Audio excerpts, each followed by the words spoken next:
अगर आप भी लेना चाहते हैं देश दुनिया की तमाम जानकारी तो आज ही सब्सक्राइब करें हमारे चैनल को। साथ ही नीचे दिए बेल आइकन को जरूर दबाएं ताकि हर अपडेट आप तक पहुंच सके। नमस्कार, प्रभात साक्षी न्यूज नेटवर्क पर आप सभी का स्वागत है। प्रधानमंत्री नरेंद्र मोदी ने अपने शासन के पहले दिन से शासन प्रशासन की कार्यशैली में सुधार लाने के लिए तमाम उपाय किए हैं, प्रशासनिक सुधारों की गति को आगे बढ़ाया है और यही कारण है कि सरकारी योजनाओं के क्रियान्वयन में पारदर्शिता, निष्पक्षता, उसकी तेज गति साफ साफ दिखती है। अब सरकार ने मिशन कर्मयोगी शुरू करने का फैसला किया है। इस मिशन कर्मयोगी के तहत जो लोक सेवक हैं उनको प्रशिक्षण प्रदान किया जाएगा और देखा जाए तो पूरी दुनिया में मानव संसाधन विकास क्षेत्र में ये एक सबसे बड़ा रिफॉर्म है। इसके अलावा 46 लाख से ज़्यादा लोक सेवकों को, सरकारी कर्मचारियों को इसका बड़ा लाभ होने वाला है। उद्देश्य यह है कि लोक सेवक रचनात्मक बने और अपनी कार्य संस्कृति में बदलाव लाएं, कुछ नया सीखने की ललक उनमें बढ़े और नया सीखकर उसको वो इस तरीके से लाभान्वित करें लोगों को कि सरकारी योजनाओं का पूरा लाभ और समय समय पर जो भी उसमें बदलाव किए जाते हैं उससे जनता को अवगत कराया जा सके। आइए आपको अपनी इस रिपोर्ट में समझाते हैं ये मिशन कर्मयोगी क्या है, क्यों इसकी जरूरत पड़ी और किसको इसका सबसे बड़ा लाभ होने वाला है। केंद्रीय मंत्रिमंडल ने बुधवार को नौकरशाही में व्यापक सुधार के लिए राष्ट्रीय सिविल सेवा क्षमता विकास कार्यक्रम यानी मिशन कर्मयोगी को मंजूरी दे दी। इसका उद्देश्य ऐसे लोक सेवक तैयार करना है जो अधिक रचनात्मक, चिंतनशील, नवाचारी, व्यावसायिक और प्रौद्योगिकी सक्षम हों। सरकार की ओर से जारी एक आधिकारिक बयान में कहा गया है कि इस कार्यक्रम के मुख्य मार्गदर्शक सिद्धांतों में नियम आधारित मानव संसाधन प्रबंधन से भूमिका आधारित प्रबंधन के परिवर्तन को सहयोग प्रदान करना शामिल है। साथ ही इसका लक्ष्य लोक सेवकों को उनके पद की आवश्यकताओं के अनुसार आवंटित कार्य को उनकी क्षमताओं के साथ जोड़ना भी है। बयान में कहा गया है कि यह कार्यक्रम सरकारी कर्मचारियों के लिए क्षमता निर्माण का आधार होगा ताकि वे विश्व भर की उत्कृष्ट कार्य पद्धतियां सीखते हुए भारतीय संस्कृति से भी निरंतर जुड़े रहें। प्रधानमंत्री नरेंद्र मोदी की अध्यक्षता में हुई केंद्रीय मंत्रिमंडल की बैठक के बाद इसकी जानकारी देते हुए केंद्रीय मंत्री प्रकाश जावड़ेकर ने कहा कि यह मिशन अधिकारियों और सरकारी कर्मचारियों को उनके क्षमता निर्माण का एक मौका प्रदान करेगा। उन्होंने कहा कि मिशन कर्मयोगी के तहत सिविल सेवा क्षमता निर्माण योजनाओं को प्रधानमंत्री की अध्यक्षता वाली एक सार्वजनिक मानव संसाधन परिषद में मंजूरी दी गई।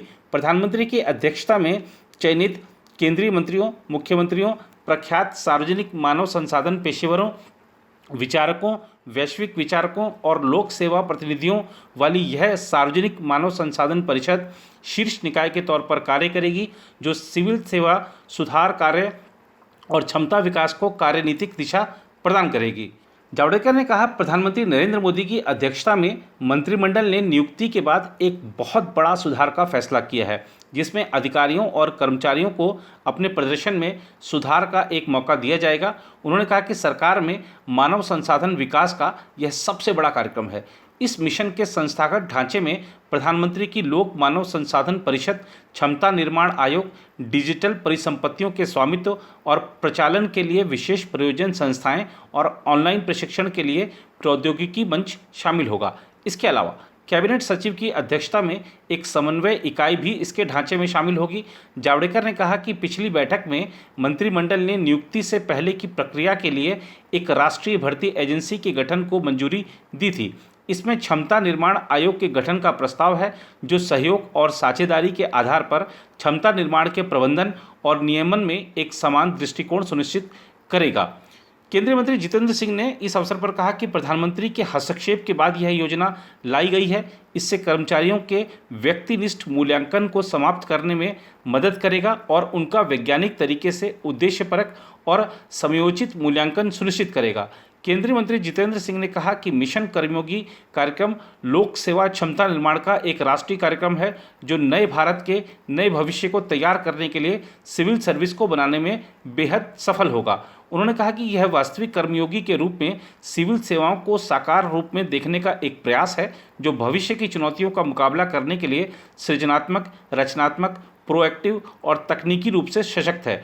उन्होंने कहा इसका उद्देश्य कोष्ठागारों में काम करने की संस्कृति को समाप्त करना और प्रशिक्षण मॉड्यूल की बहुलता पर काबू पाना भी है। जितेंद्र सिंह ने कहा कि प्रधानमंत्री नरेंद्र मोदी के नेतृत्व में पिछले 6 वर्षों के दौरान शासन में क्रांतिकारी सुधार लाए गए। उन्होंने कहा 19 अगस्त 2020 को ऐतिहासिक राष्ट्रीय भर्ती एजेंसी के पारित होने के बाद मिशन कर्मयोगी गहराई और प्रसार के मामले में दुनिया में सबसे बड़ा सिविल सर्विस सुधार साबित होगा। केंद्रीय मंत्री ने कहा कि सभी सेवाओं में, सभी भाषाओं में, सभी स्तरों पर करियर के मध्य में प्रशिक्षण उपलब्ध होगा, जो भारत सरकार के सभी स्तरों पर सेवाएं पेशेवर तरीके से प्रदान करने में मदद करेगा।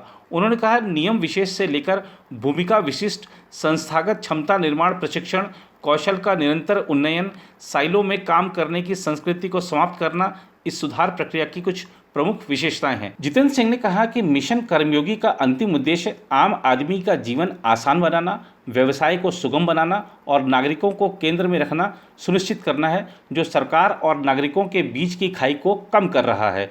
केंद्रीय कार्मिक व प्रशिक्षण मंत्रालय में सचिव सी चंद्रमौली ने कहा कि मिशन कर्मयोगी का गठन सटीक दृष्टिकोण, कौशल और ज्ञान के साथ भविष्य को ध्यान में रखकर सिविल सेवा का निर्माण करने के लिए किया गया है। उन्होंने कहा यह नए भारत की दृष्टि से जुड़ा हुआ है और क्षमता निर्माण पर केंद्रित है। मिशन कर्मयोगी अभियान सिविल सेवा क्षमता निर्माण से संबंधित एक राष्ट्रीय कार्यक्रम होगा। यह न केवल व्यक्तिगत क्षमता निर्माण पर बल्कि संस्थागत क्षमता निर्माण और प्रक्रिया पर भी केंद्रित है। चंद्रमौली ने कहा कि वर्तमान में प्रशिक्षण परिदृश्य विविधताओं से भरा और बिखरा हुआ है। विभिन्न मंत्रालयों में विभिन्न प्रशिक्षण संस्थानों द्वारा प्रशिक्षण प्राथमिकताओं में विसंगतियां हैं। इसने भारत की विकासात्मक आकांक्षाओं की साझा समझ को रोका है। उन्होंने कहा एक प्रशासनिक अधिकारी को समाज की चुनौतियों का सामना करने के लिए कल्पनाशील और अभिनव, सक्रिय और विनम्र, पेशेवर और प्रगतिशील, ऊर्जावान और सक्षम, पारदर्शी और तकनीकी तौर पर दक्ष और रचनात्मक होना चाहिए।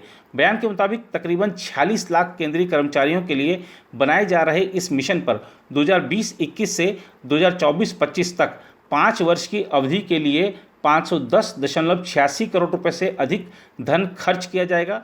बयान में कहा गया है इस व्यय को 50 मिलियन अमेरिकी डॉलर की राशि की बहुपक्षीय सहायता द्वारा आंशिक रूप से वित्त पोषित किया गया है।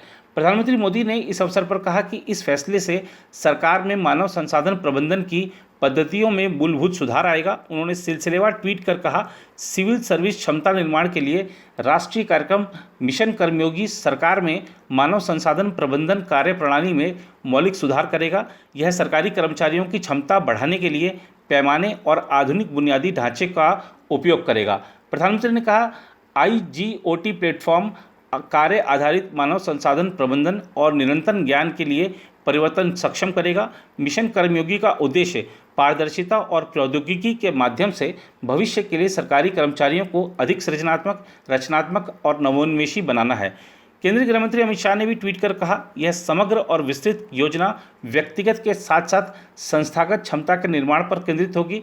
फैसले को 21वीं सदी के लिए एक ऐतिहासिक सुधार बताते हुए उन्होंने कहा कि यह अलग अलग काम करने की संस्कृति को समाप्त कर एक नई कार्य संस्कृति की शुरुआत करेगा।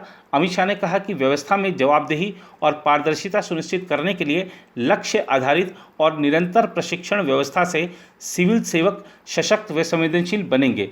केंद्रीय मंत्री ने कहा कि यह सुधार सरकारी कर्मचारियों को अपना प्रदर्शन बेहतर करने का तंत्र प्रदान करने के साथ ही उन्हें न्यू इंडिया की अपेक्षाओं को साकार करने योग्य भी बनाएगा।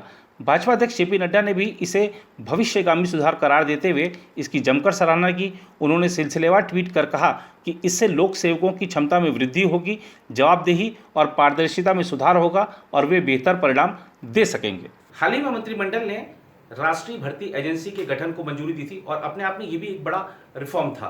अब मिशन कर्मयोगी शुरू हो गया है और जैसे जैसे ये आगे बढ़ेगा निश्चित रूप से नए भारत की संकल्पना को साकार करेगा। इसके अलावा कार्मिक मंत्रालय में जो सचिव हैं सी चंद्रमौली, जब सरकार के इस फैसले का ऐलान हो रहा था तो उन्होंने कुछ बड़ी बातें बताई भी थी। क्या कहा था उन्होंने, आइए आपको दिखाते हैं। सी चंद्रमौली की बाइट लगी है, दैट्स ऑल। उनको कल्पनाशील एवं नवाचारी होना पड़ेगा, प्रोएक्टिव एंड पोलाइट, सक्रिय एवं सरल होना पड़ेगा, पेशेवर एवं प्रगतिशील, that is professional and progressive, energetic and enabling, ऊर्जावान एवं समर्थकारी, ट्रांसपेरेंट एंड टेक एनेबल्ड, पारदर्शी एवं तकनीकी युक्त, कंस्ट्रक्टिव एंड क्रिएटिव, रचनात्मक एवं सृजनात्मक। This is the vision of the civil servant of tomorrow. अर्थात at the व्यक्तिगत लेवल, संस्थान के लेवल पे और प्रक्रिया के लेवल पे पूरा एक पूर्ण प्रोग्राम है जहां पे तीनों पे ध्यान दिया जा रहा है.